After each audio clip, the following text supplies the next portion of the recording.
بسم الله الرحمن الرحیم. مسئولین عزیز به کورس شبکه 3 خوش آمدین. امروز هدف ما کانفیگریشن سینگل اریا و اس پی اف هست که ما میخوایم که سینگل اریا و اس پی اف کانفیگر بکنیم و همچنان به خاطر کانفیگریشن سینگل اریا و اس پی اف به اساس آی پی ورژن 4 یا و اس پی اف ورژن 2 کانفیگر میکنیم. به اساس از بعضی مشخصات مانند راوتر آیدی را کانفیگر میکنیم، پاسیو اینترفیس ها کانفیگر میشن و همچنان متریک های و اس پی اف کانفیگر میشن و همچنان چطور میتونیم راوتر ها را به اساس و اس پی اف انیبل بسازیم. این را در نظر میگیریم. مثلا عزیز به خاطر از اینکه ما بتونیم سینگل اریا و اس پی اف کانفیگر بکنیم یک توپولوژی را در نظر گرفتیم و این توپولوژی در واقع این توپولوژی به خاطر کانفیگریشن سینگل اریا و اس پی اف آماده شده.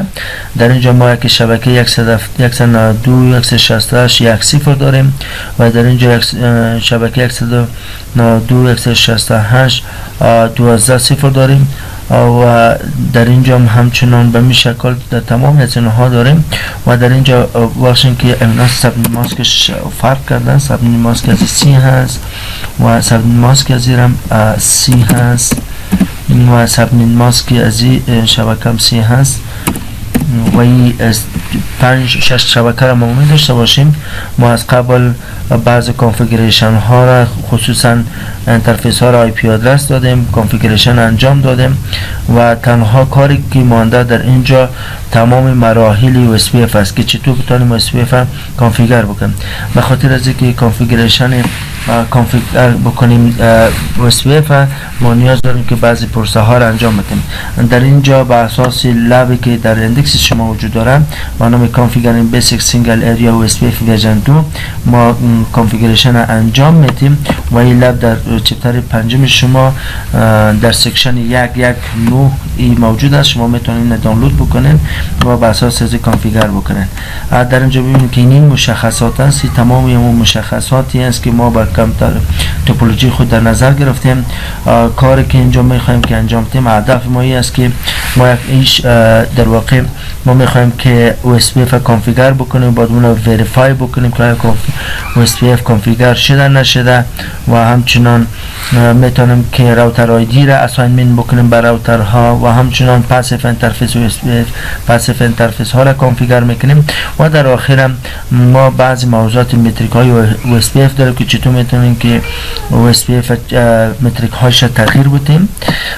هدف ما در اینجا این است که در این لب ما میخوایم که امی توپولوژی که ساختیم OSPF ورژن 2 راوتینگ کانفیگر بکنیم. میتونیم که راوتر آیدی را اساینمنت بکنیم و پاسیو اینترفیس و OSPF متریکس هم از این موضوعات کانفیگریشن میکنیم. خب به خاطر از اینکه ما بتونیم این کار انجام بدیم در اینجا منابعی که نیاز است 3 راوتر نیاز داریم، 3 پی سی نیاز داریم، کانسل کیبل نیاز داریم و بعضی کیبل های دیگر نیاز داریم که در توپولوژی نشان داده شده برای شما. و چطور میتونیم که این کار انجام بدیم؟ گفتیم توپولوژی را داریم، این کار انجام میشه. اول باید DNS لوبک غیر فعال بسازیم. وقتی که اون غیر فعال ساختیم در توپولوژی وسایل نیم بدیم. قبلا من نام دادیم و همچنان ما میتونیم که در پراویلیج مود و همچنان کانسل مود اینا را در واقع آی پی پاسورد بدیم و همچنان مسیج آف د دی را فعال بسازیم و این موضوعات میتونیم. و در اینجا دی سی را ما 128,000 یا 128,000 ریتش مشخص کردیم در کانسل کیبل سریال کیبل ها و بعد از اون کانفیگریشن کپی کردیم و همچنان ما پی سی ها را کانفیگر کردم. اینال یک وقتی که بخوایم که تست بکنیم در استیپ پنجم تست بکنیم کنکتیویتی را در اینجا ببینید که یک راوتر ها میتونن که یک دیگر پینگ بکنن و پی سی ها نمیتونن که پینگ بکنن، چون تنها میتونن که دیفالت گیتوی خود پینگ بکنن. و در مرحله پارت دوم که است عبارت از کانفیگر و وریفای کردن OSPF است. در اینجا ما میخوایم که OSPF کانفیگر بکنیم. بیاین اول پارت اول کمی پیش بریم. در اینجا ما بعضی کارها انجام دادیم. تنها در اینجا میگیم که دومین IP domain new IP domain name دومین لوبک، ما لوبک غیر فعال میسازم، گفته لوبک غیر فعال بسازیم. همچون الینول میکنم سیکرت پسورد کلاس میتونم و این کار انجام دادیم و همچون در راوتر بعدی میریم در راوتر هم این کار انجام میتیم.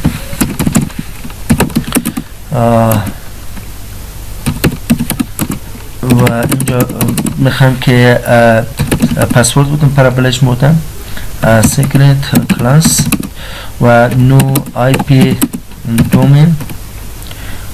دومین لوبک از بین میبریم. ما به خاطر از اینکه ما بتونیم به شکل درست این کار بکنم و همچنان در این قسمت در راوتر سوم باز ما پرولج پسورد میتیم سیکرت کلاس و نو آی پی دومین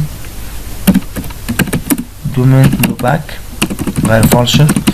خب در اینجا این کار انجام دادیم. این کاری که انجام میتیم در اینجا گفتیم OSPF فعال نیست، ما میخوایم که OSPF فعال بسازم. در این قسمت ببینید که به خاطر کانفیگر کردن OSPF به خاطر از اینکه ما بتونیم OSPF ورژن 4 کانفیگر بکنیم بالای تمام راوترها و تا اینکه اینها بتونن یکدیگر راوتینگ تیبل ها یکدیگر اپدیت بکنن و به شکل درست اطلاعات راوترها را بین یکدیگر شیر بکنن و بعد از اینکه کار انجام دادیم میتونیم که موضوعات سکیوریتیش هم در نظر بگیریم.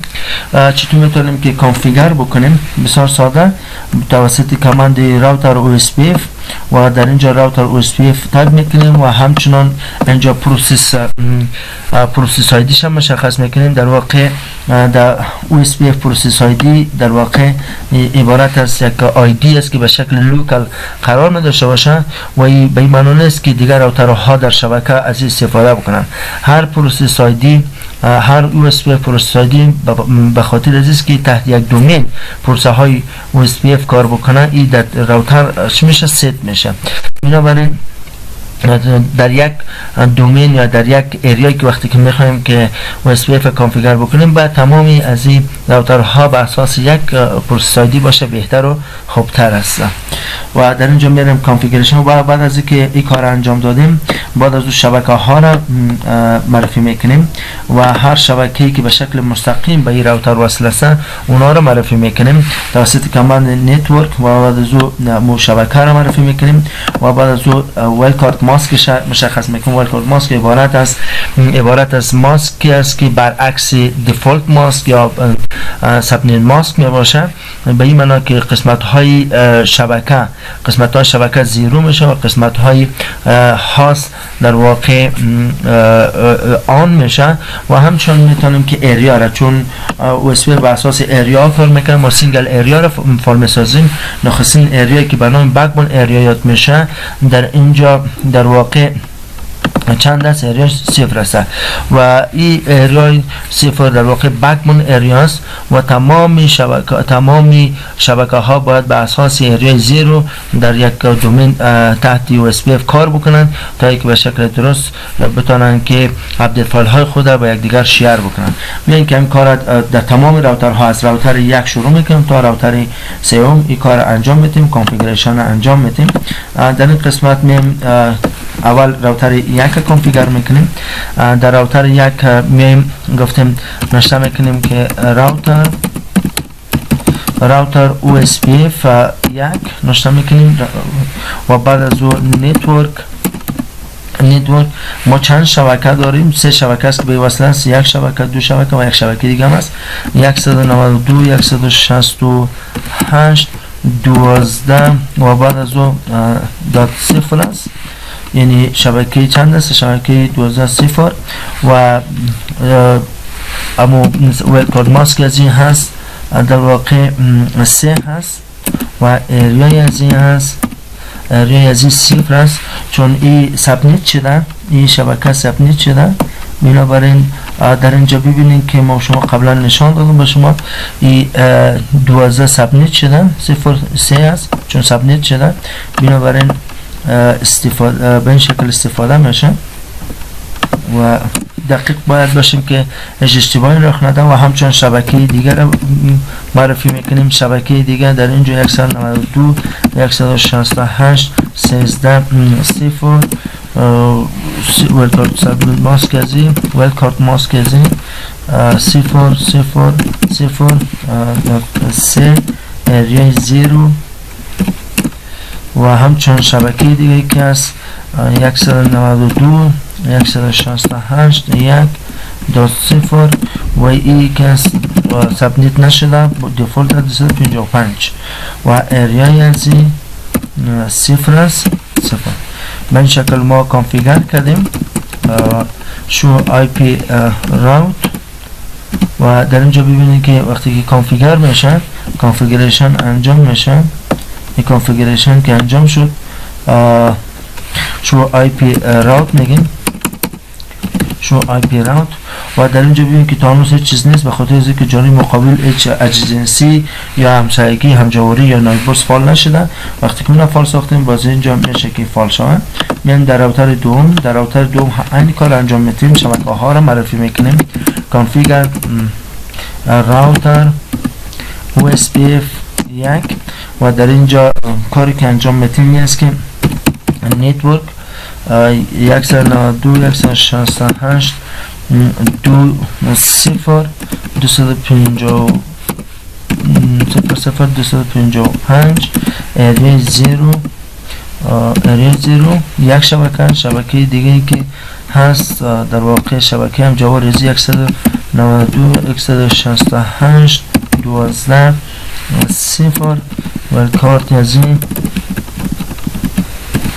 3 هست و اریا در واقع قبلا گفتیم که اریا چند میشه اریا 0 است و همچون شبکه دیگر 192 168 23 هست 23 0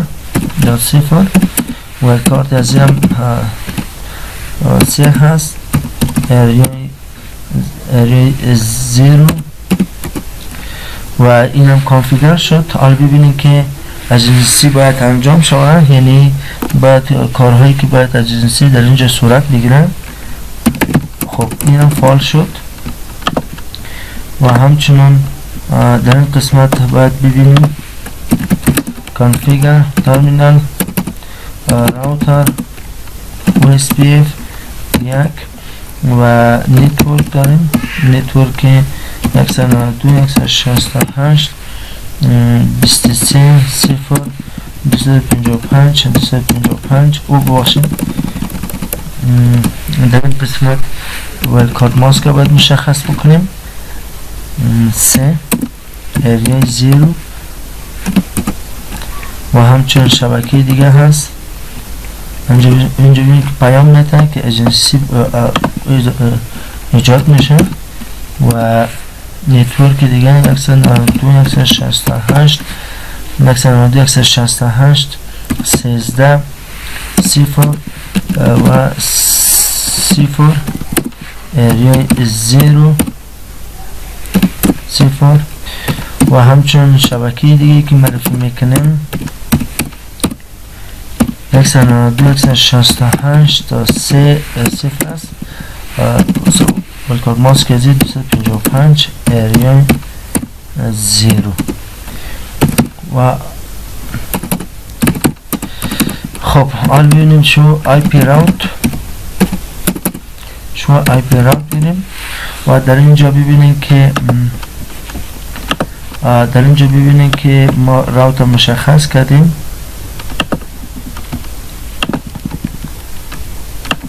راوت مشخص شد.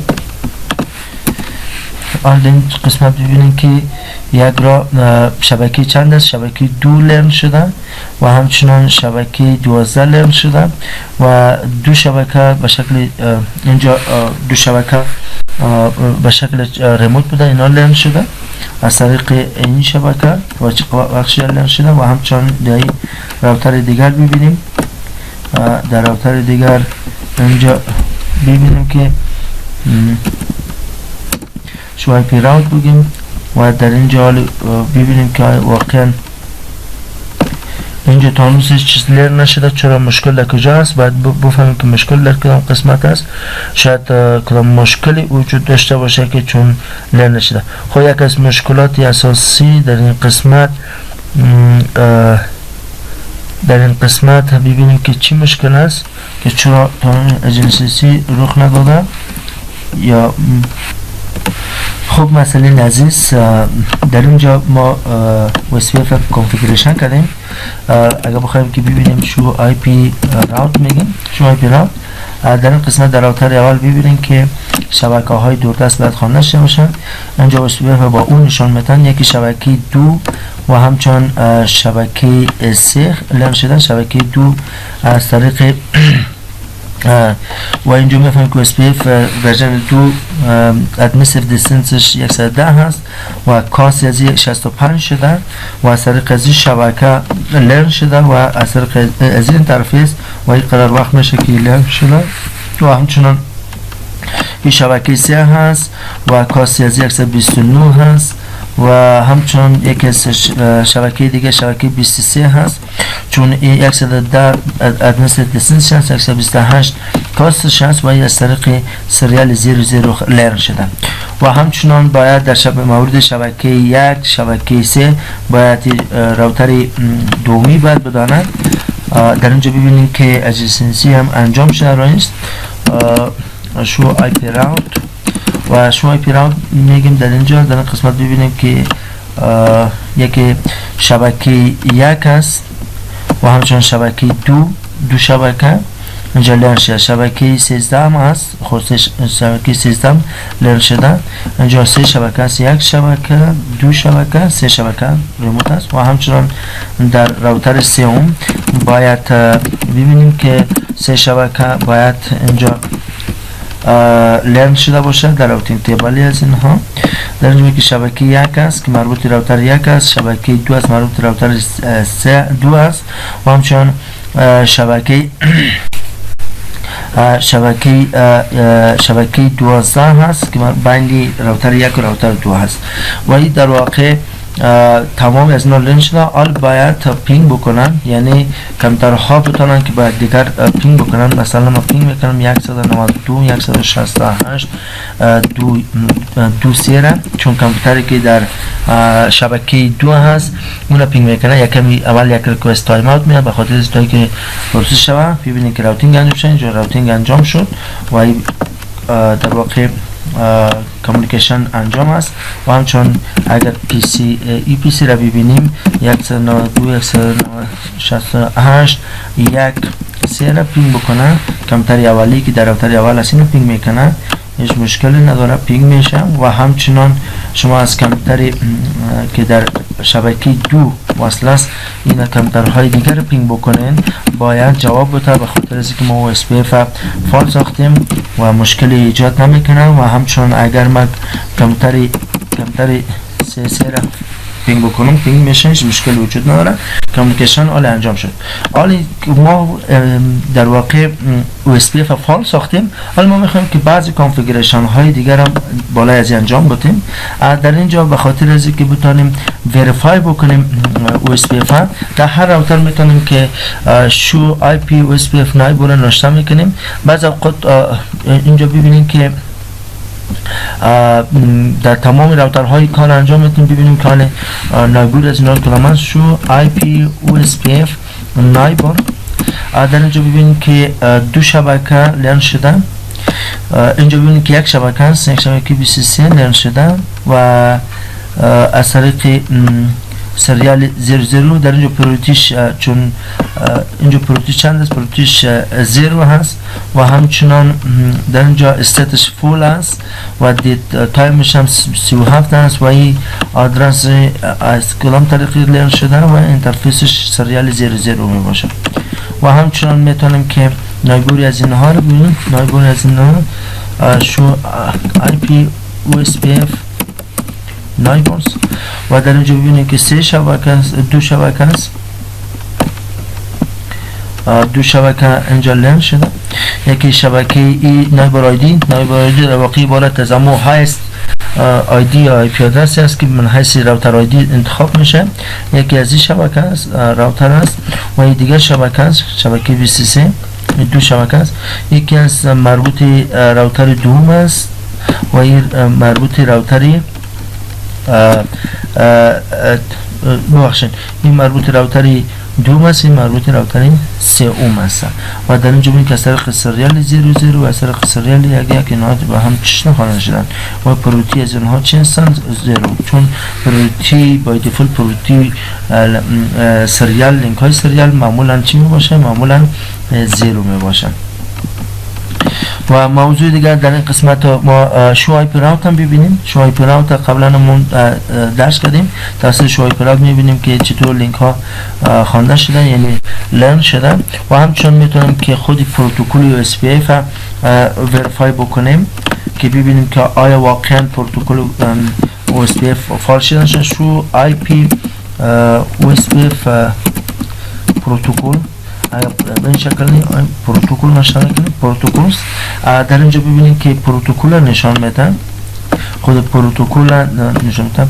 اینجا راوتینگ پروتکل او اس پی اف به اساس چی هست؟ به اساس پروسس آیدیش یک است و همچنان راوتر آیدی است.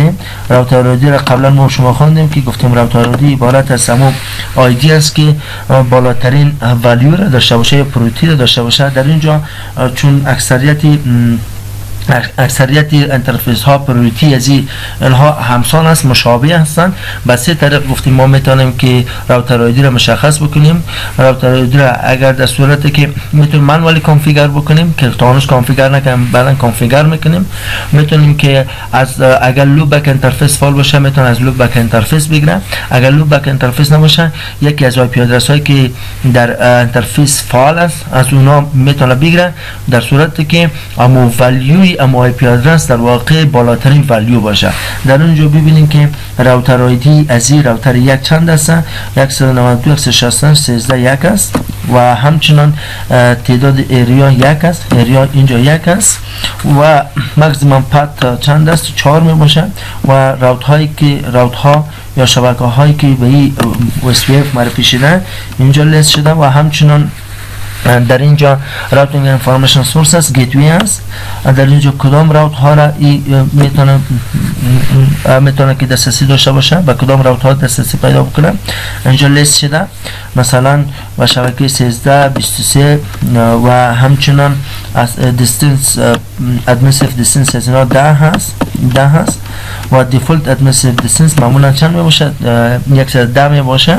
110 در واقع دیفولت است و شما در راوترهای دیگه هم که اینجا وریفای بکنین راوتینگ پروتکل در اینجا ببینید که شو آی پی پروتکل در اینجا ببینید که راوتینگ پروتکل شو اس پی اف است. راوتر آیدیش چند است؟ 192.168.23 یک است از این راوتر و همچنان راوت هایی که مشخص شده ای است و دیگر راوت هایی که میتونه برسه ای است و ادمیسیف دیستنس از اینها 110 است. و همچنان در راوتر سومی اگر ببینیم در راوتر سومی شو آی پی راوت وکشن شو آی پی پروتوکلز وریفای میکنیم. در اینجا OSPF فعال است و راوتر آیدی از 192.168.23.2 هست. ماکسیمم پاتش هم 4 است و اینجا راوت هایی که شما مشخص کنید یا نتورک هایی که شما مشخص کنید و اینجا اما گیتوی ها یا شبکه های دوردستی که به این راوتر دسترسی دارن. بنابراین به این شکل میتونیم وریفای بکنیم. موضوع دیگر در این قسمت وریفای کردن پروسه های خودی OSPF است. توسط شو آی پی OSPF ما میتونیم که وریفای بکنیم توسط شو آی پی OSPF ما میتونیم وریفای بکنیم که ببینیم شو آی پی OSPF. در اینجا ببینیم که وقتی که ما وریفای میکنیم در این قسمت معلومات اینجا راوتینگ پروسس OSPF یک است، امرای آیدی یا راوتر آیدیش ای است و همچنان ای سینگل اریاس یعنی و ای در واقع از این الگوریتم استفاده میکنه و همچنان اریا تعدادی انترفیسی که در این اریا موجوده 3 انترفیس است و همچنان این اریا اوتنتیکیشن نداره و رنج و همچنان یکی از موضوعات دیگر در قسمت ازی موضوع دیگه چکسم هست. اینجا چکسمش هست، اینجا ولیو چکسم هست که چکسم میگن تعدادی LSA ها چند از 3 هست و هر کدامش توسط چکسم چک میشه و تعدادی اوپیکو لینک LSA 0 میباشه به خاطر از که ما نداریم. و در اینجا همچنان ما میتونیم که در راوترهای دیگه مشاهده بکنیم، در راوترهای دیگه مشاهده کردن میتونیم. شو IP OSPF اینجا ببینیم که اینجا OSPF هست، راوتر آیدیش هم این هست و همچنان در این قسمت تعداد انترفیس های دیگه 3 هست و LCD هم 3 می باشه. به این شکل تمامش مشاهده میشه. خب موضوع دیگه در این قسمت OSPF الگوریتم است. وقتی که شما شو میگیم و اینجا الگوریتم نشان میده که از SPF الگوریتم استفاده میکنم. مثلا SPF الگوریتم executed set times instead of execute شده، execute میشه به اساس حساب میتونه که کالکولیت. خب مسئله عزیز موضوع دیگه وریفای کردن OSPF انترفیس سیتینگ است. در اینجا ما چطور میتونیم وریفای بکنیم؟ توسط شو IP OSPF انترفیس بریف میتونیم که وریفای بکنیم. اگر بعضی اوقات در بعضی اپراتینگ سیستم ها بریف کار نمیکنه، میتونیم نشون کنیم شو IP OSPF انترفیس، میتونیم که مطلبات دریافت بکنیم، تمام مشخصات مشخصا پیدا بکنیم که چی هست. در اینجا ما میریم وریفای میکنیم در راوتر اون.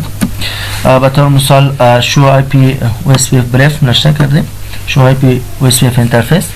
در اینجا سریال 001 است، اپ است، لین پروتکل شما است، اینترنت آدرسش ای است و در اریای 0 و پروسیس آیدیش 1 است، راوتر آیدی از ای آی پی آدرس است و نیتورک تایپش، نیتورک تایپی که OSPF ایجاد کرده پوینت تو پوینت است و کاست از ایناش 64 می باشه.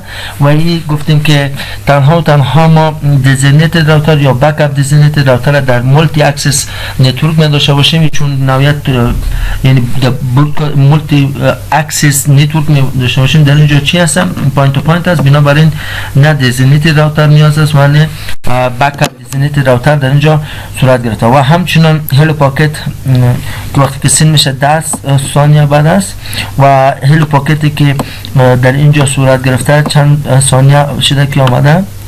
و همچنان این در واقع آدرس از این است، پروسایدیش هم و این در واقع یک انترفیس دیگه است، این شکل نشان میده. و همچنان یکی از موضوعات دیگه ای است که در اینجا ای پوینت تو پوینت است، پروتیش چند است؟ پروتیش 0 است، چون سریال 001 است. اما در این قسمت ببینید که گیگا داره 00 هست و این در این انترفیس آی پی آدرس است و در اریای 0 و پروسیس آیدی از 1 است، راوتر آیدیش و به این شکل میشه. نتورک تایپ از برودکاست است، یعنی مولتی اکسس برودکاست نتورک است و کاست از 1 است. و در اینجا در واقع دیزینیتد راوترش این است، یعنی دیزینیتد راوتر 192.168.13.1 می باشه و انترفیسش و این انترفیس آدرسش همین است و بک اپ دیزینیتد راوتر در نظر گرفته نشده. و همچنان هلو پاکت از 10 سکند و 7 سکند شده که 7 میلی سکند شده که این لنگ شده. به این شکل تمام جزئیات میتونیم که مشاهده بکنیم و در تمامی راوترها به این شکل میتونیم مشاهده بکنیم. و همچنان موضوع دیگه در این قسمت موضوع دیگه که هست موضوع وریفای کردن end to end connectivity است. هر پیسی باید یک دیگر پیسی ها را پینگ بکنه که ما شما قبلا انجام دادیم که پینگ میکنه، بنابراین بسیار نیاز است که باید پینگ انجام شود.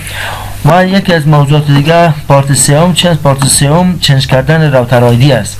ما قبلا گفتیم که راوتر آیدی را به سه طریق میتونیم که کانفیگر بکنیم. مانوالی کانفیگر هم کردن میتونیم.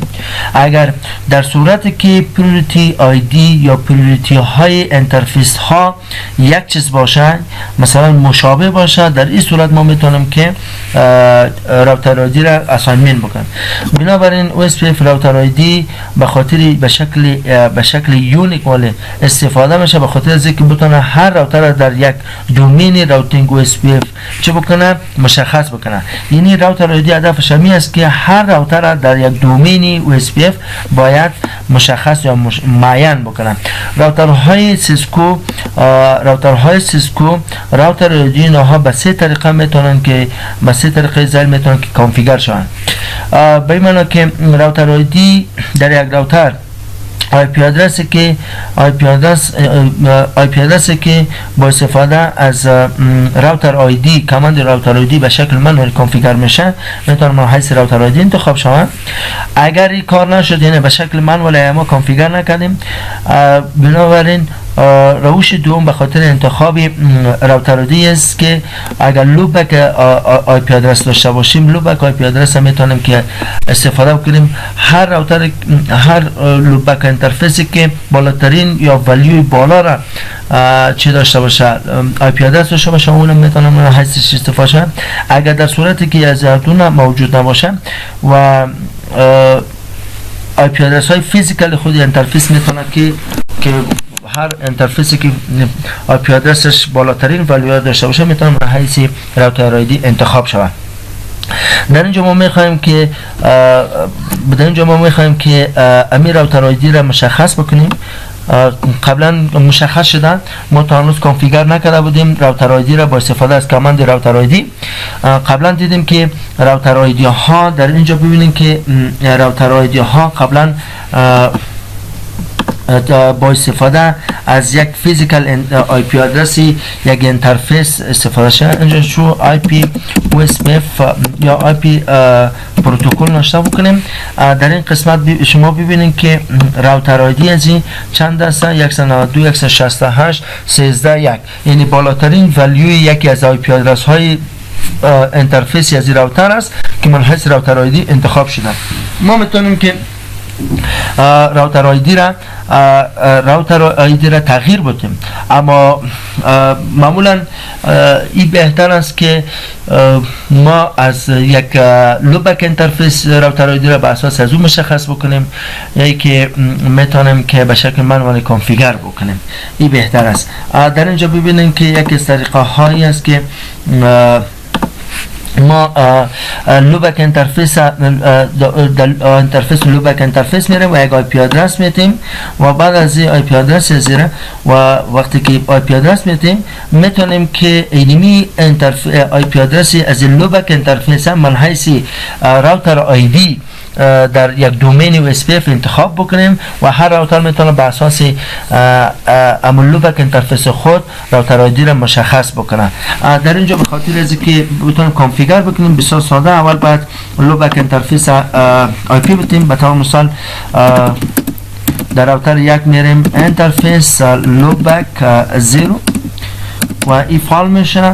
IP ادرس میتیم، IP ادرس مثلا 111 و 255 چون تمام فول شده نو شداون میگیم و فال شد و آیپی ادرس مشخص کردیم به این شکل که اینجا مشخص کرده و همچنان میتونیم که در راوتر دوم و سوم کار انجام بدیم.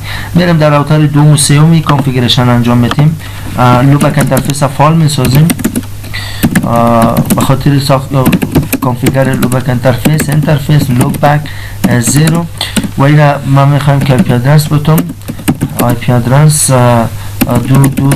دو میتون و همچنان 255 و نوشداونی فال شده و همچنان میریم بالا از این راوتر لوبک انترفیس فال میسازیم، کانفیگر ترمینال انترفیس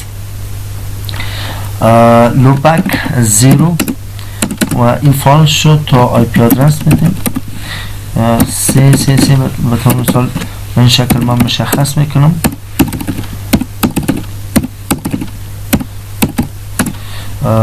خب این فال شد.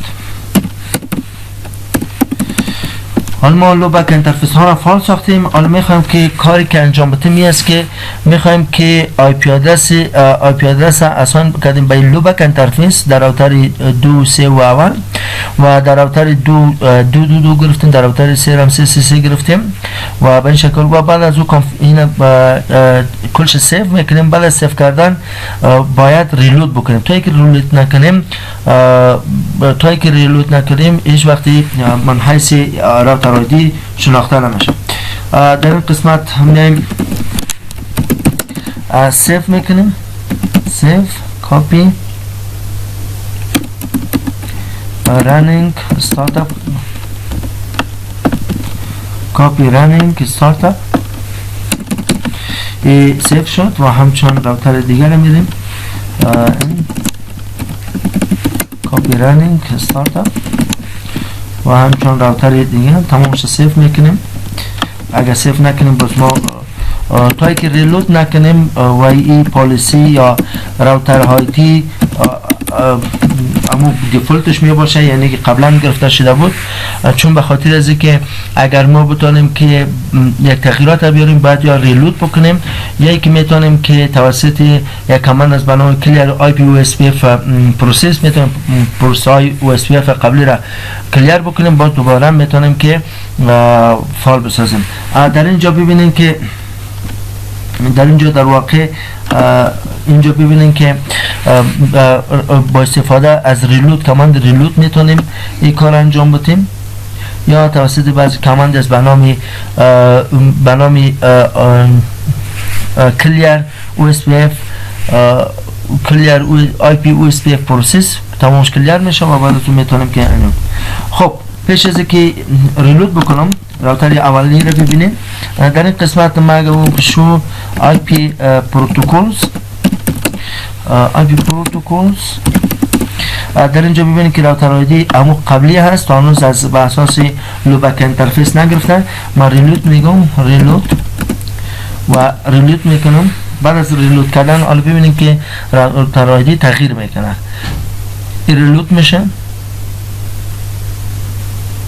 خب یکم وقت میگیره ریلود شد. این حالا باز اینیبل بعد از شو آی پی پروتکلز در اینجا ببینید که راوتر آیدی چند شد. راوتر آیدی یک شد، یعنی به اساس لوبک انترفیس، یعنی از آدرس لوبک انترفیس گرفتن راوتر آیدی ازی شده و به این خاطر و همچنان میتونیم که توسط کامند اینجا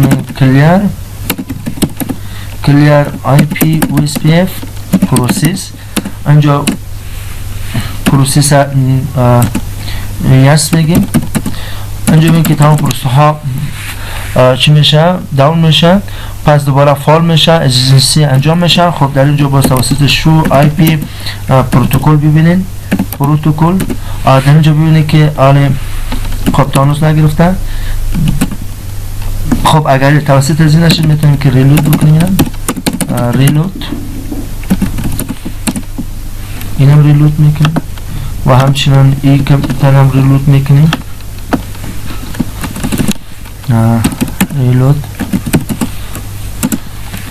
اینا ریلود میشن. حال میتونن که من حیث راوتر آیدی خود از چی انتخاب بکنن، از لوبک انترفیس بگیرن و من حیث از اون میتونن کار بکنن. در اینجا ببینین که enable شو آی پی پروتکلز در اینجا که راوتر آیدی ازی تغییر کرده. اینجا ببینید که راوتر آیدی تغییر کرده و 222 شده، در واقع لوبک انترفیس آی پی آدرس است و همچنان در اینجا در راوتر سوم شو آی پی پروتکل استفاده بکنیم. در اینجا ببینید که سی شده، به این معنی که اینجا تغییر کرده. بنابراین راوتر آیدی به اساس لوبک انترفیس اینجا مشخص شد و همچنان در اینجا اگر ما شو آی پی او اس پی اگر ست بکنیم شو IP OSPF نایبرز ببینیم. حال ببینیم به اساس راوتر رادیو اینو که راوتر لوپک بود از انترفیس لوپک اینا با ما گرفتن. اینجا ببینیم که به این شکل شده و همچنان دیگه راوتر ببینیم شو IP OSPF نایبرز. در اینجا ببینیم که این انترفیس و همچنان در این قسمت در راوتر دوم ببینیم شو IP OSPF نایبرز و در اینجا ببینیم که 1 و 3 هست و ببینیم نایبرهای دویش به این شکل مشخص شده و به اساس چی هست؟ به اساس لوپک انترفیس. و همچنان موضوع دیگه که خیلی مهم است و در اینجا میتونیم که تغییرات هم میتونیم که تغییرات به اساس راوتر آیدی کم دستوری از بنام راوتر آیدی میتونیم تغییرات بدیم. به طور مثال من میخوایم که راوتر آیدی رو تغییر بدم. انجام میدم که کانفیگریشن ترمینال راوتر OSPF پورت آیدی، اینجا راوتر آیدی میزنم. به طور مثال در اینجا میگم راوتر آیدی ازی باشه مثلا به این شکل باشه. راوتر آیدی را اینجا راوتر آیدی را مشخص کردیم. تا هنوز حال راوتر آیدی سیت نشده. متوسط میتونم کلیر اینجا میگم کلیر IP OSPF پروسس. حال میتونیم که یس بگیم این پروسس از آن میره داون میشه باز دوباره پس فال میشه و حال در اینجا ببینید که به اساس راوتر آیدی ازی به اساس اینجا که من مشخص کردم 11 به این شکل میشه شو IP پروتوکولز. در اینجا ببینید که چند هستن. در اینجا ببینید که راوتر آیدی 11 است. به این شکل میتونیم تغییر بدیم و همچنان در راوتر دومی هم میتونیم کار انجام بدیم.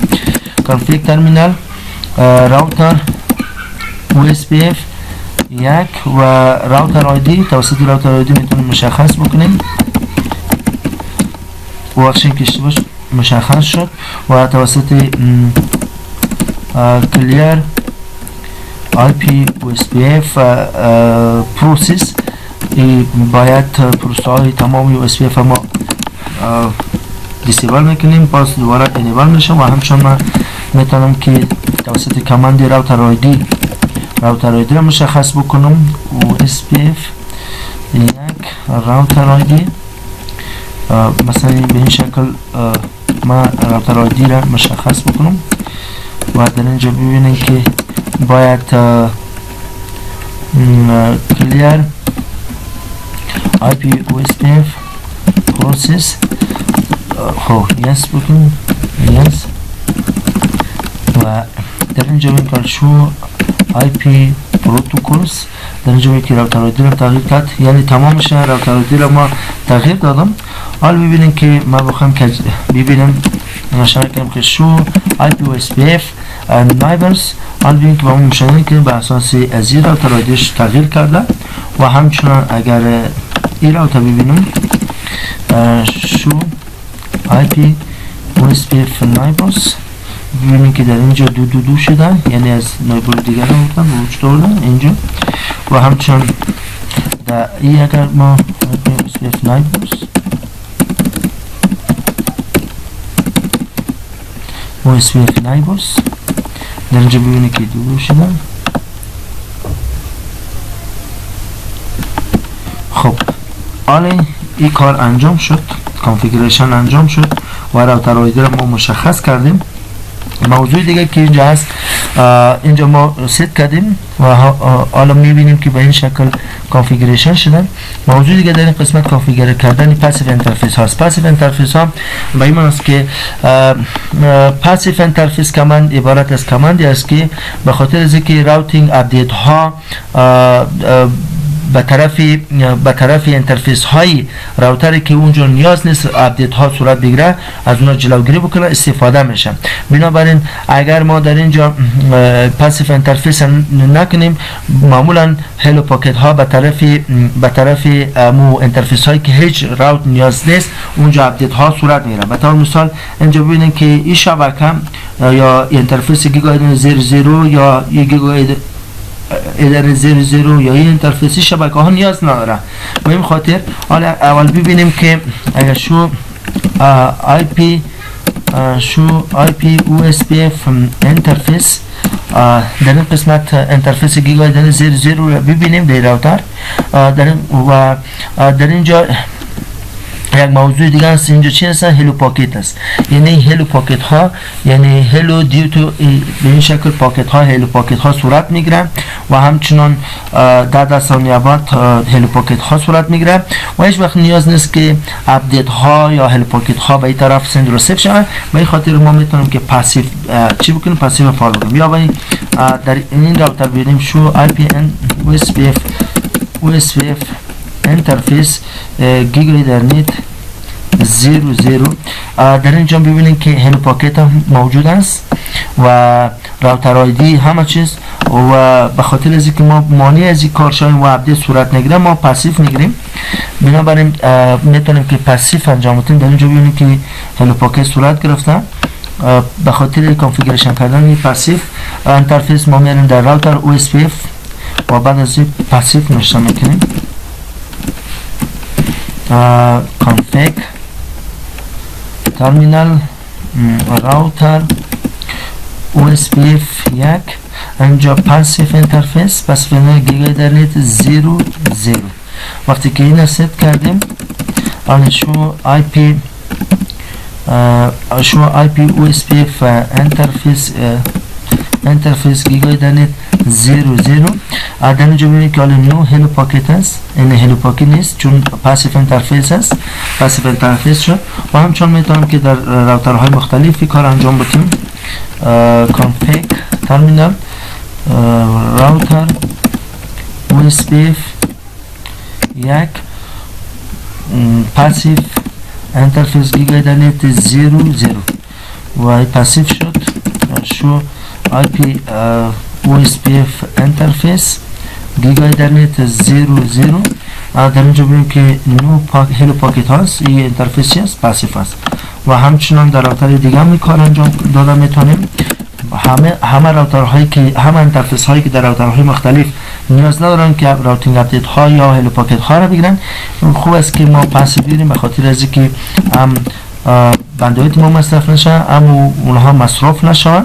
این بسیار بهتر است. خب پاسیو انترفیس گیگا ایترنت 00 و در اینجا ببینیم که شو IP OSPF انترفیس گیگا ایترنت 00 و در اینجا میگه نو هلو پاکت یا پاسیو انترفیس شده. به این شکل ما میتونیم کانفیگریشن انجام بدیم. خب این موضوع دیگه بود. موضوع دیگه که خیلی مهم است در اینجا و همچنان یک موضوع دیگه ای است که زمانی که ما وقتی که پاسیو فایل میسازیم پاسیو که وقتی که فایل ساخته شد پاسیو که وقتی که فایل ساخته شد حالا ما شو IP راوت میکنیم. حالا ببینیم که در راوت چه اتفاق میفته. در این قسمت ببینیم که شو IP راوت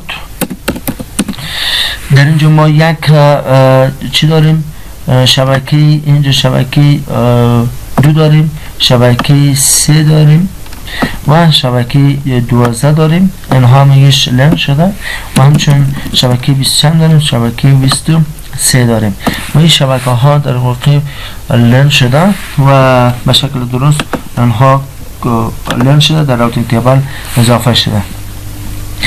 یکی از موضوعات دیگه در قسمت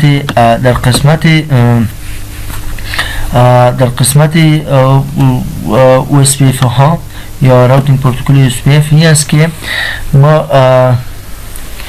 اینجا ببینیم که یکی از موضوعاتی است که ما پاسیو انترفیس گرفتیم در راوترهای جانب مقابل. باز هم ببینیم که این راوت موجود است. وقتی که پاسیف یک راوت بگیریم این راوت باید موجود نباشه. به طور مثال این راوت که 192.168.1.0 است، در اینجا ببینیم که امی راوت شو آی پی راوت بکنیم، شو آی پی راوت این موجود است. در اینجا ببینید که شبکه یک موجود است.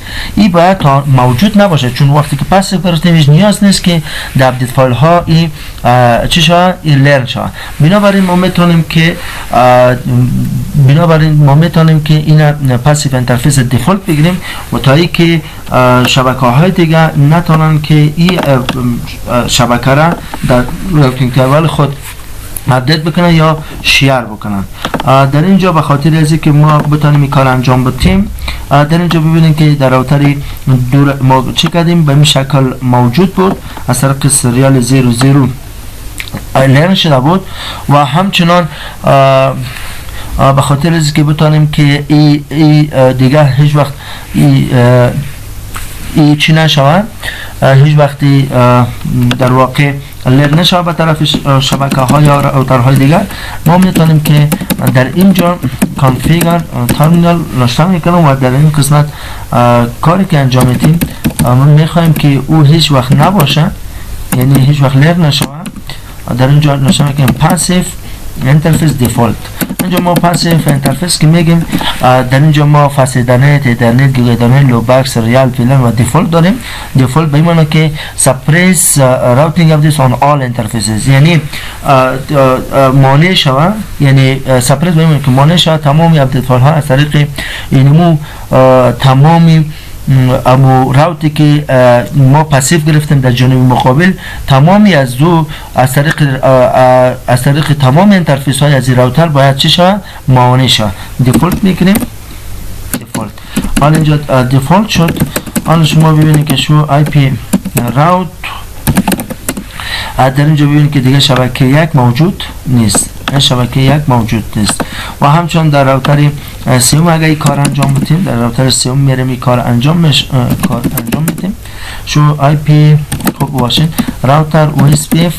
خب اول باید یک دفعه شو آی پی راوت بکنیم، شو آی پی راوت.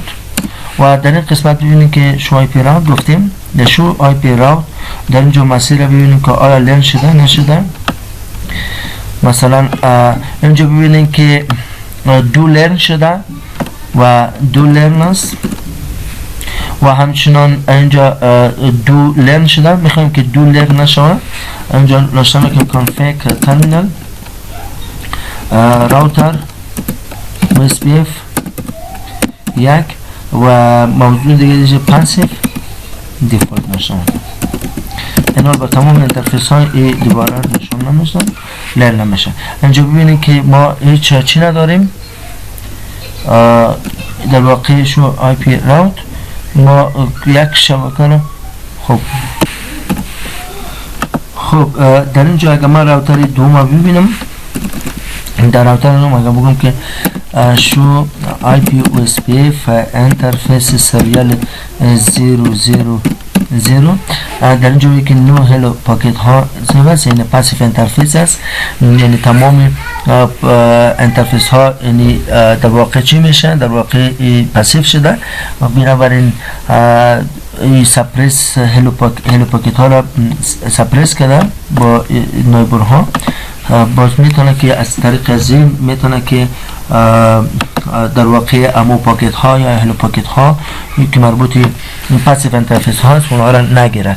بنابراین وقتی که کوی راوتینگ پاسیف میگیریم در اینجا هیچ راوتینگ انفورمیشن ادورتایز نمیشه.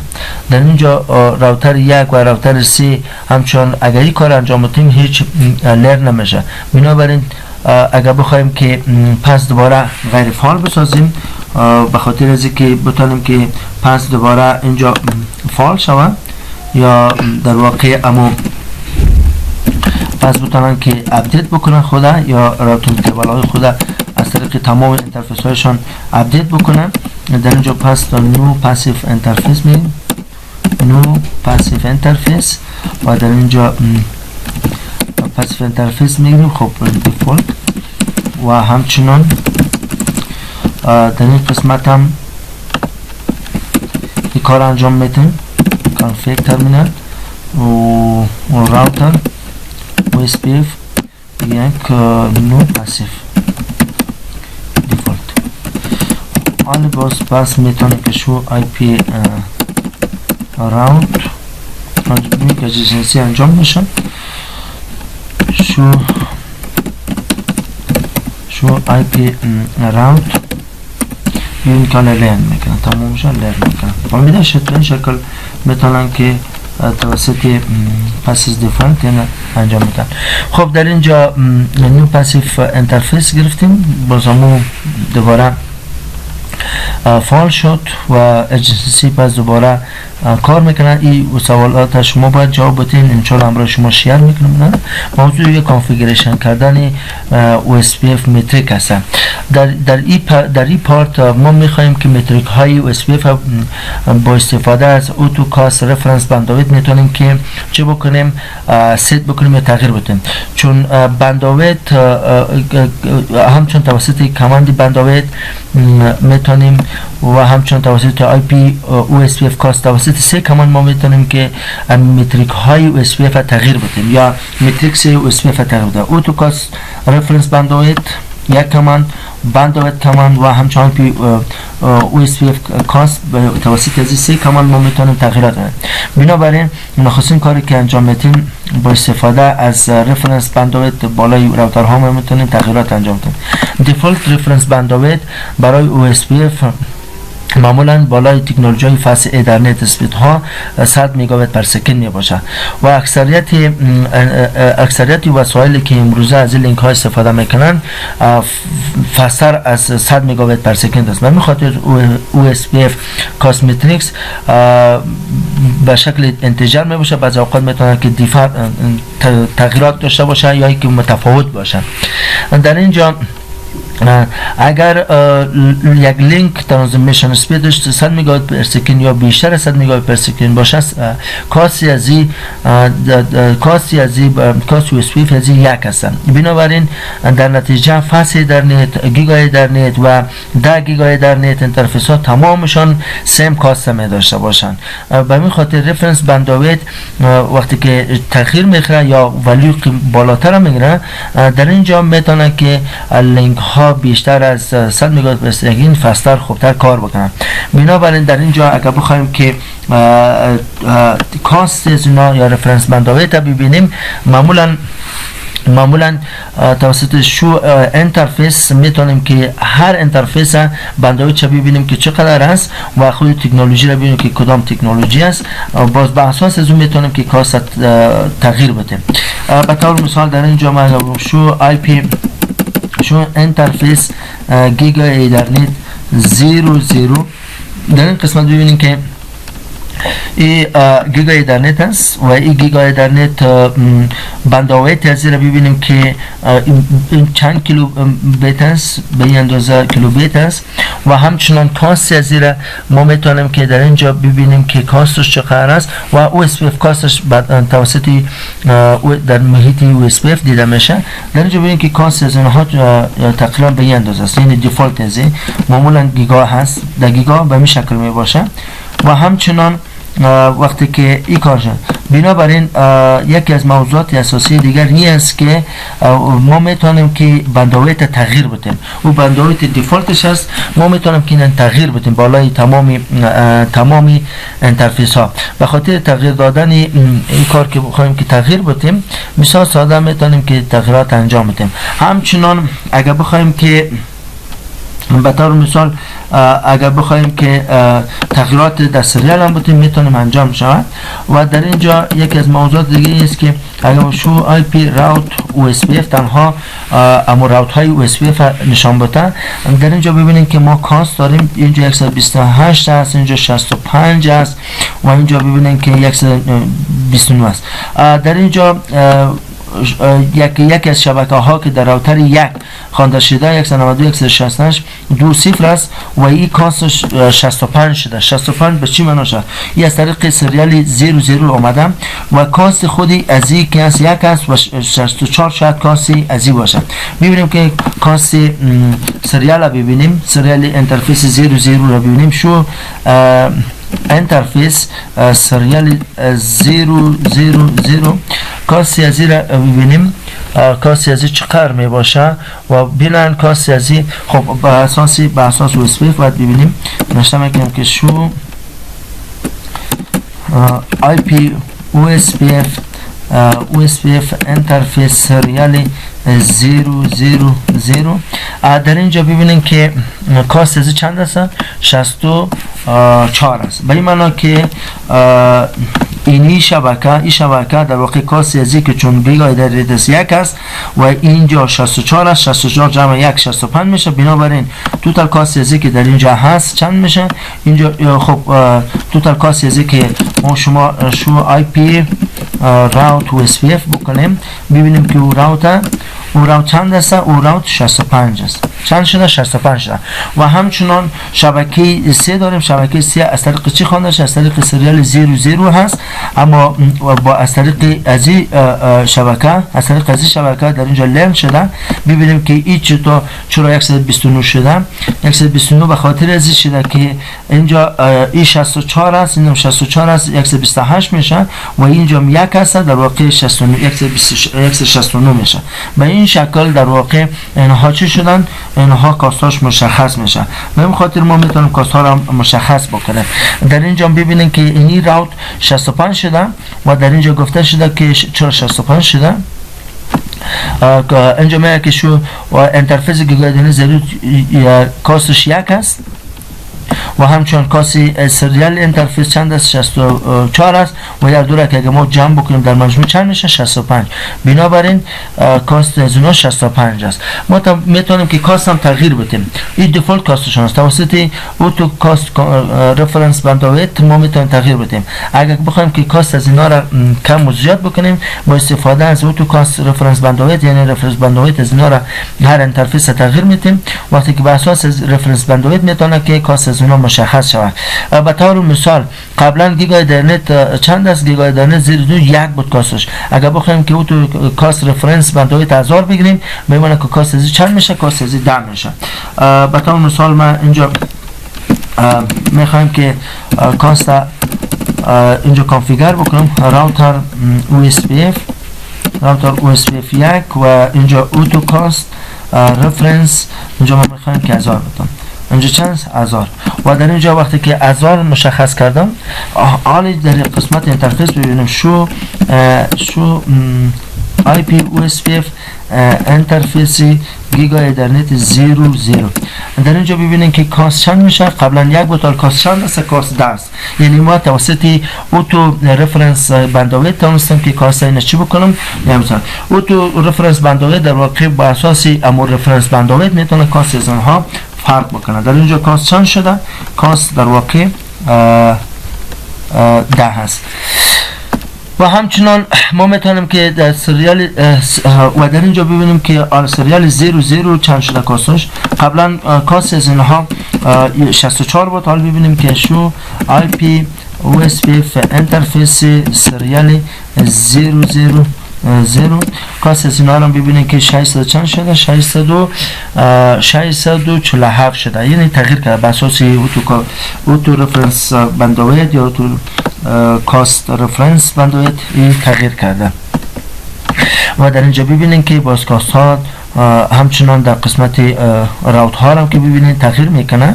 قبلا دیگه چیز بود، حالا ببینیم که شو IP راوت OSPF در اینجا ببینید که کاست 100 چند شدن؟ 648 شدن از این از طریق از سریال و 700 چند شدن؟ 700 میدن. این به این معنی است که در واقع 600 چند بود. قبلا ما شما اینجا دیدیم که 600 چند است؟ 647 است. 647 جمع 10 جمع چون این شبکه گیگای در نت است جمع از طریق از سریال است، جمع 10 بکنیم 647 میشه، 48 میشه. در جمع بکنیم 648 میشه. به این شکل دیگه هم این رقم لرن شده و همچنان این شبکه به این شکل ما میتونیم که چه بکنیم. و همچنان توسط اگر ما بخوایم که این 100 بگیریم، در وقتی که 100 بگیریم بنابراین در اینجا ببینیم که چقدر تغییر میکنه. اگر ما اینجا 100 بگیرم با تغییرات گسترده میاد. در اینجا شما میتونید وقتی که 100 بگیرید چی تغییرات میاد اینجا شما باید تذکر بودین که چی کار میشه. و همچنین بر اساس بندویت اینترفیس میتونیم که چی بکنیم کاست تغییر بدیم. در اینجا به خاطر از اینکه بتونیم که تغییر بدیم نشته میکنیم که داخل اینترفیس میشیم بندویت نشته میکنیم و با استفاده از این ما میتونیم که بندویت چی بکنیم تغییر بدیم. وقتی که بندویت تغییر دادیم میتونه که چی شود میتونه که کاست هم تغییر بکنه. خب این وظیفه خانگیتون باشه میتونین که بر اساس از اون کاست مشخص بکنید بر اساس بندویت. خب توسط راوت کاست توسط آی پی او اس وی اف ما میتونیم که آی پی او اس وی اف کاست میتونیم که کاست هم تغییر بدیم و در اینجا در هر کامش کاست هم میتونیم تغییر بدیم. بر اساس از این بسیار ساده این کار انجام میشه و به طور مثال اینجا اینترفیس سریال 00 آی پی او اس وی اف کاستش چند باشه 1565 باشه. میتونید کاست ها را مشخص کنید به هر اندازه که کاست بیشتر خوبتر باشه با اون اندازه بهتر و خوبتر است. مثلا نزدیک خدا کنه یک چیز یاد گرفته باشین و ای بود کانفیگریشن در واقع سینگل اریا کانفیگریشن یو اس پی اف بود. خدا کنه که کار عملی رو یاد گرفته باشین موفق کامگار باشین. خدا حافظ و ناصرتان. درسایتان بخونین که دوباره تکرار نمیشه این درس ها و مانند قرنطینی که قبلا صورت گرفته بود این درس ها دیگه تکرار نمیشه و تمام درس ها را شاید من به شکل آنلاین به شما ارسال بکنم و تنها و همچنان وظیفه های خانگیتان انجام بدین که وظیفه های خانگیتان خیلی نمره داره و از اون نمرات هم نمانین و همچنان درسایتان زیاد بخونین. خدا حافظ و ناصرتان. موفق و کامگار باشین. روزتان خوش.